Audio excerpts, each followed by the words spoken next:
if y'all can keep the change. He is the free American, Clay Douglas. You know what we need? We know who to blame. Catch the Free American Hour, weekdays at 7 a.m. Pacific, 10 a.m. Eastern. I'll keep the USA and y'all can keep the change. For the podcast and more details, visit www.freeamerican.com or catch the podcast by phone by calling 832-999-8621. Good morning, ladies and gentlemen. Welcome to another edition of the Free American Hour. I'm your host, Clay Douglas. My guest today is Christopher-EarlStrunk. His website is the Association for Sovereign Home Rule Within.org. Chris, welcome. Thank you. Good morning. Good morning. I certainly am glad to be on your show today. I've got a series to talk about, including an interview I had with Lieutenant Colonel Terry Lakin, and who is now out of prison. And your introduction on the question of the non-expiration of the oath, I think, is very appropriate. Certainly, if the country is going to survive, we've got to continue as citizens to resist what's going on, both specifically by the role of the present usurper in office and the plans that are being made to carry things to the next step, no matter whether it be Democrat or Republican. You bracing down there for a hurricane? I'm not, and our houses will withstand any the winds that come up this far north. I'm not down on the coast, but hopefully it'll bring us some rain in here. Texas was dry, and just coming across it, almost all the creeks were running dry. So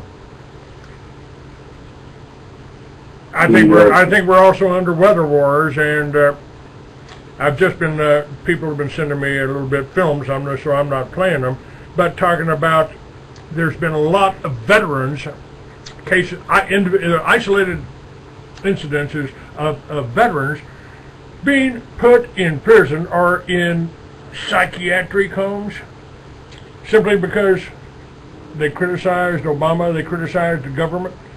Have you been following any of that? Yes, I have. And Terry Lakin, in particular, I spent maybe an hour and a half, a number of phone calls with him. And Terry Lakin was stationed as an Army Lieutenant Colonel, as the flight officer for General Casey at the Pentagon. And he became concerned that Schmidt-Yagan, Obama, whatever his name is, was not eligible, and he had already served a number of tours of duty, including in the first Gulf War and the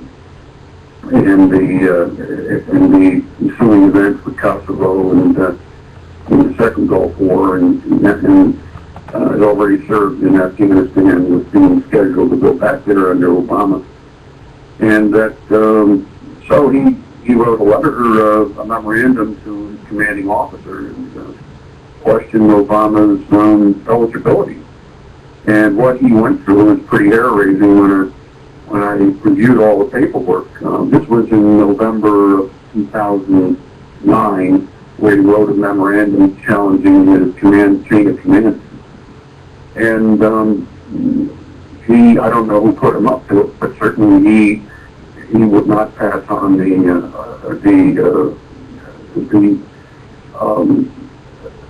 act as anything other than his own.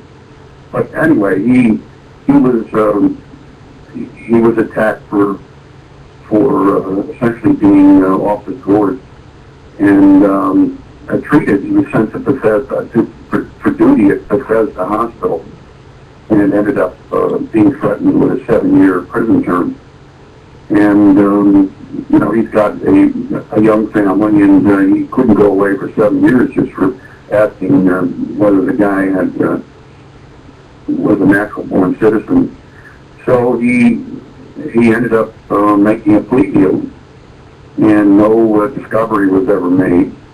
And he was railroaded into prison, and he did his time and got out just recently. So I wanted to really investigate what motivated this colonel. You know, he was about to get his full bird rank, and his rank was taken away. His pension, his benefits, 20 years of his life was taken away, and that his right to practice medicine, he can no longer practice medicine. He can't even own a 22 long rifle gun.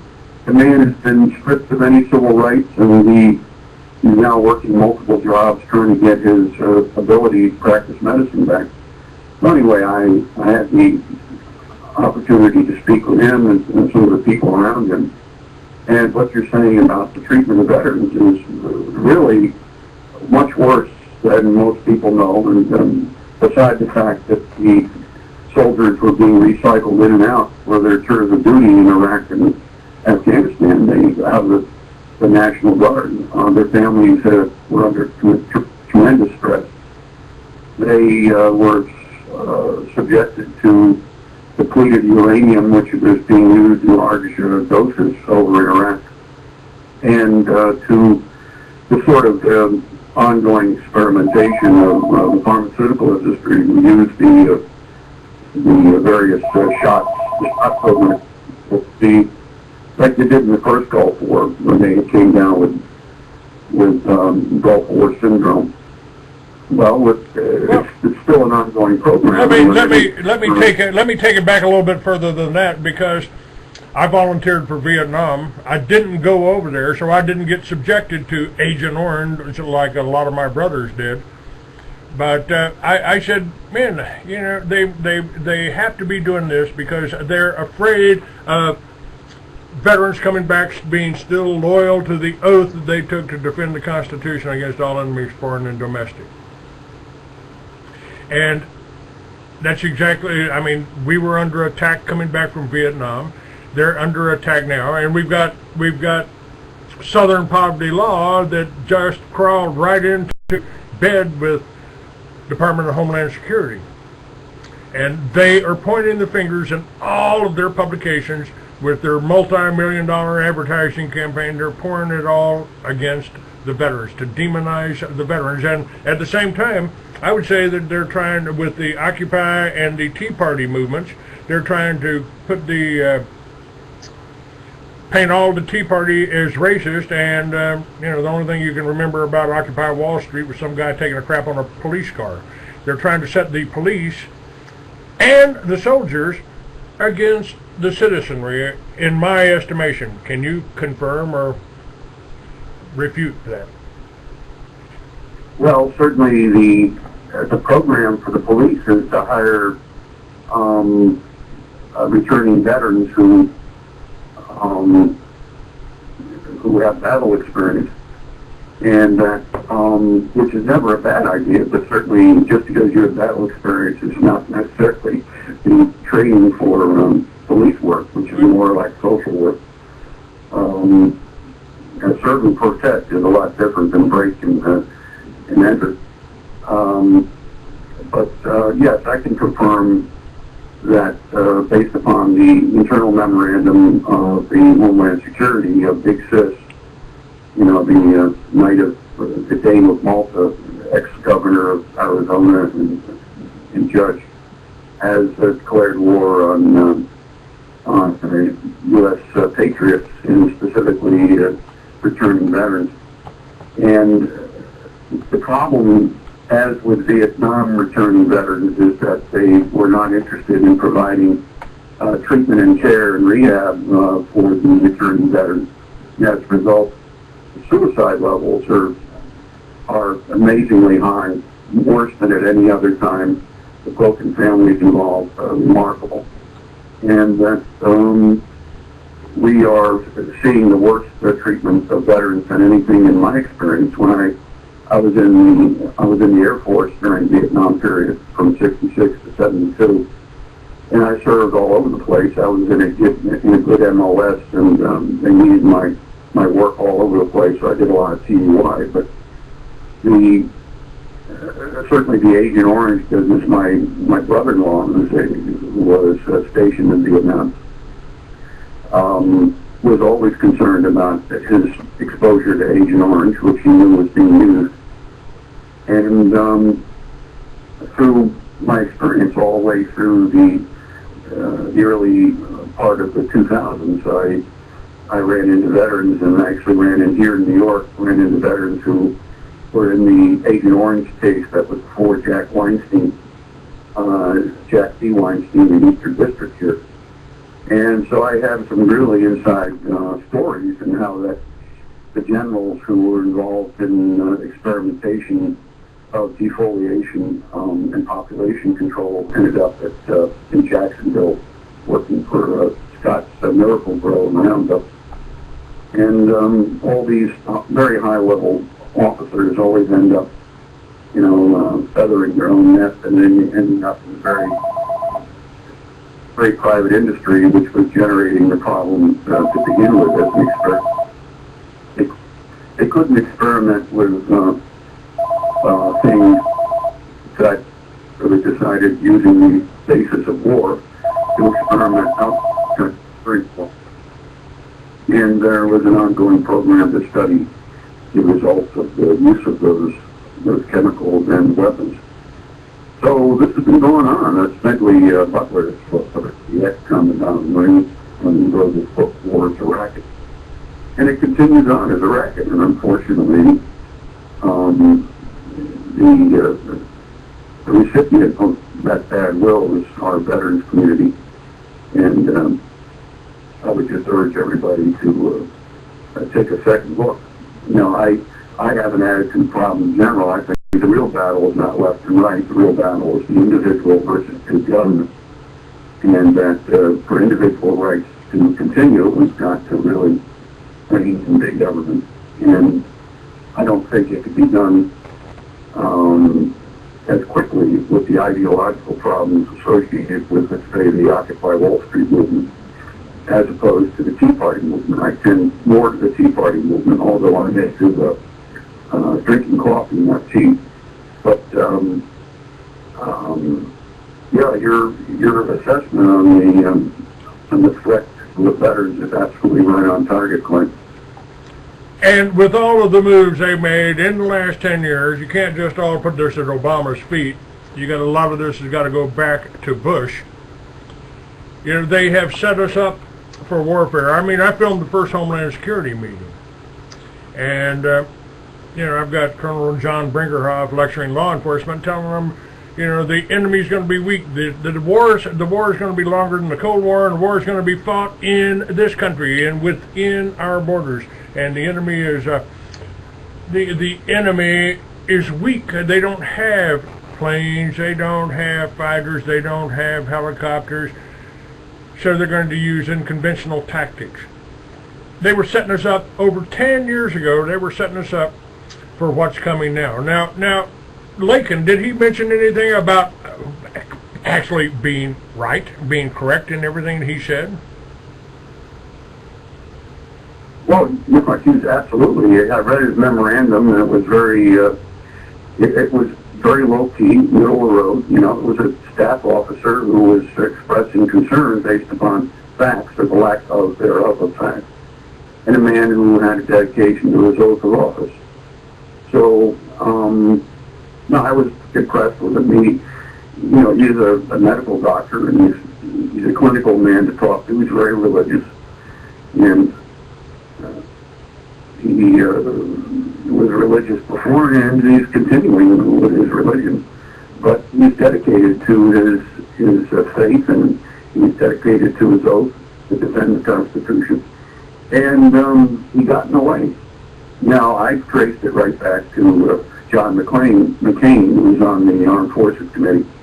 And McCain had been the instigator of the surge for the Afghan war, and he was very unhappy with W. Bush, who, rather than doing an intervention surge into Afghan, went into Iraq, with with weapons of mass destruction, looking for daddy's transferable, the chemical and biological weapons that had been done earlier under cover of the Department of Agriculture loans to DCCI, etc., with his father. But that I saw that movie Fair Play regarding Valerie McClain, and it was clear that the weapons of mass destruction was phony baloney, and if there were any, they were already transferred to Syria, and that's what we're running up against now. And if things expand any further in Syria, we're going to see them used. You can guarantee that, especially if the Turks come in. So, Lakin was, he was considering intervening in a case I had in Washington. And I got into discussion of the psychological manipulation that he would put through. And he was not willing really to talk about that, but he did admit that there was a level of psychological abuse which he was subjected to. The chain of command, whether it be your human resources person in your corporation or business or the military or the government, there's always a certain psychological coercion which goes on in order to either carry out policy, keep you in line, or to push you out of the nest because you're getting too close to retirement. So I understand that, and I've seen it happen. There's more question of people sticking to their guns and doing what's necessary. So Lakin is very much involved in trying to get his license to practice medicine back. You spend that many years in practicing medicine and have it taken away with you in one foul swoop with a victimless crime is pretty horrendous stuff. And when you were a golden boy about in line for being a general, that's significant. He's been the highest ranking officer to question Obama's eligibility, and he used to be applauded for that. And those officers who didn't support him should be passed over and seriously considered for demotion because of their refusal to support their oath of office.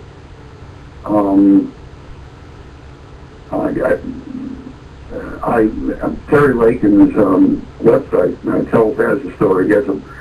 He actually had called him within a week of the release of a book which was written by Jack Cashill, who I think he did the work on the Oklahoma City bombing. Yes, he did. Yes, he did. I used quite a few of his stories in the Free American. Well, Terry wants me to speak to Jack Cashill. I've been looking at his work now for some time, and certainly your associate Bill Cooper. The story seems to coincide with what Bill said and what Cashill said.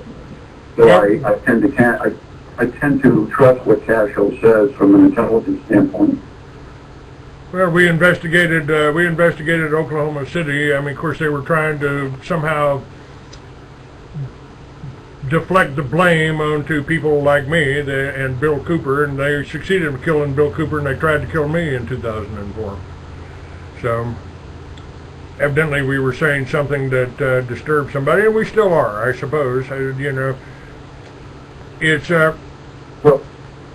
Well, Clinton was truly the treacherous person. Clinton worked for HW, who was the head of the CIA, among other things, and continued on as the gorilla in the basements of the Reagan administration, who was South Florida anti-drug task force, and his whole operation in the Southern Cone regarding drugs, and his involvement in transshipment.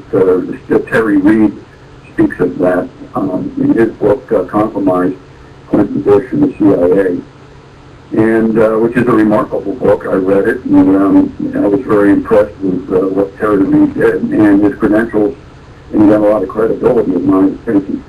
But that certainly, the General Kashvili, who was in on it starting in 96 or 7 in the planning for all of the exercises that occurred on September 11, 2001, he knew what was going to happen. Certainly when they shut down NATO, or NORAD rather, and NATO supported that position with coordination with Special Operations Executive out of Canada, and specifically Maurice Strong.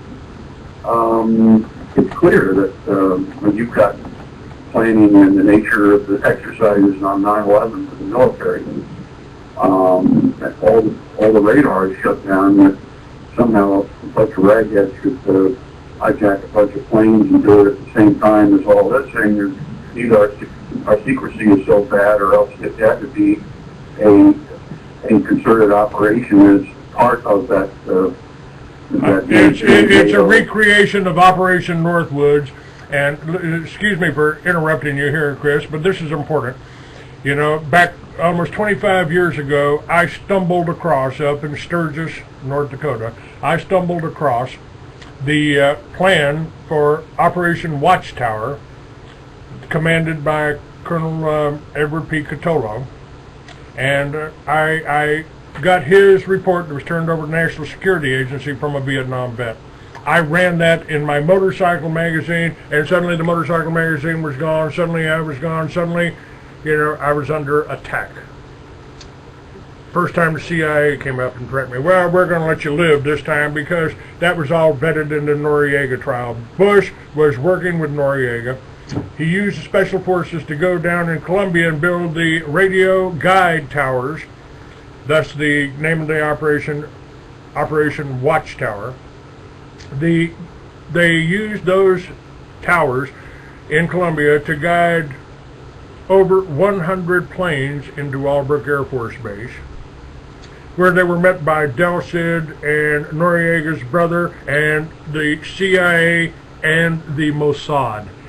And I told Bill Tyree, whose wife was murdered and he was framed for the murder and put in prison up in Walpole Prison. I talked to him several times. I tracked him down through his mother from this mention in Catolo's. I found out that everything in Catolo's document in his report was documented. Even the whole trial, which was bugged up in Massachusetts, Tyree's trial. But I got a hold of Tyree and I said, hey, Bill, I sent a copy of Catolo's document to Bill Clinton, and he started laughing at me. He said, he won't use it. He won't use it. He works for Bush. And that sums up everything Terry Reid said. I mean, I've met Terry Reid. I met his wife, Janice. You know, we both lived in New Mexico. I even tracked him down to compromise. And he confirms, I mean, he was with Barry Seal when, and they delivered a kilo of cocaine to George and Jim. I believe they even got that one on film. Now, if we're faced with this, and now we got another president that is not even qualified to be president, Terry was absolutely right. Terry Lakin was absolutely right on that. Why isn't the military rising up against somebody, basically a communist or a Muslim or a usurper that moved into the White House? Why isn't anyone responding here? I mean, and the media is trying to portray the Tea Parties as racist. The Occupy Wall Street is, you know, crazy left-wing goons. And as patriots and as veterans, anybody that might be loyal to the Constitution are now the enemy, it seems. Where do we go from here? Well, look, I do, although you take a specific oath and put your life on the line, you may be one out of 30 cases in the military. I still view the military as a big government operation of government employees to take a paycheck and owe their allegiance to that paycheck. Terry Lakin is one of the few staff officers remaining isn't that way, and they're few and far between. Since Colin Powell has control of the gun, we've seen the sort of two-faced traitor class, which has replaced the various dedicated patriotic officers who know that they're taking an oath to the people, not to the president, not to Congress. And that there's a big, big difference. You know, Terry Lakin took his oath to the people, and that's the people who are the fourth branch of government, and that it's the government, it's our government. It's not, we don't owe them an allegiance. We owe our fellow citizens an allegiance to maintain our government. But at the same time, if the government becomes so poisonous, so corrosive as it's turned now, that there is an obligation to take action to look after our individual rights and our associates' rights, so that they don't get in harm's way. And certainly from Johnson on, after the death of Kennedy, and I track treachery through the point that Kennedy was killed, and Zbigniew Brzezinski was hired, and he went into the Johnson administration, became the wonk on Southeast Asia and Soviet policy, and their attempted grab on controlling the world opium trade in Afghanistan and the Golden Triangle. That I think he certainly succeeded in that, and the Operation Watchtower was about gaining control of all the cocaine importation into this country, wasn't it? Well, according to a man by the name of Michael Levine, who was the Southern Cone chief in charge of the DEA in Bolivia in South America, he, in his book, Undercover, or Deep Cover, the name of the book, he did that about 20 years ago when he took retirement. He had approached Bush in Guadalajara and said, well, now's the time to prevent the Bolivian cocaine trade from taking root, and he wanted to do an operation in the 70s, in the early 80s, just as Reagan got into office, to stop it from taking root. I mean, the cocaine coca trade had always been there, and it's one of the few places in the world where it grows. It won't grow anywhere else.